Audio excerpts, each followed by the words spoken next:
دیکھیں احادیث کو بھی اتنا ٹویسٹ کر کے اپنے مطلب کے لیے استعمال کیا جا رہا ہے. مثال کے طور پہ میری نظر میں یہ سوال پوچھنا بھی کہ کیا اسلام میں پسند کی شادی جائز ہے یا ناجائز، میرے خیال میں یہ سوال ہی غلط ہے.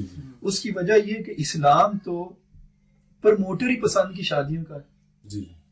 دیکھیں قرآن پاک کی آیت ہے ہن لباس لکم وانتم لباس لہن، کہ وہ عورتیں تمہارا لباس ہے، تم ان کا لباس ہو. مطلب تمہاری بیوی تمہارا لباس ہے اور تم ان کا لباس ہو. اچھا، اس میں اللہ تعالیٰ کی ایک حکمت تو بہت واضح ہے کہ لباس انسان کے جسم کو چھپاتا ہے، لیکن دوسری حکمت یہ بھی تو دیکھیں کہ لباس بندہ کس کی پسند کا لے کے آتا ہے. اپنی پسند کا لے کے آئے گا یا ماں باپ کی پسند کا لے کر آئے گا. عموماً ہمارے جو گھروں میں جو رشتے طے ہوتے ہیں اس میں کوئی رشتہ دار کہہ دیتا ہے کہ یہ جو دو جوڑے ہیں یہ آپس میں اچھی زندگی گزاریں گے، اور اس کے بعد ایک بات چل پڑتی ہے اور ان کا آپس میں جو رشتہ ہے وہ طے پا جاتا ہے.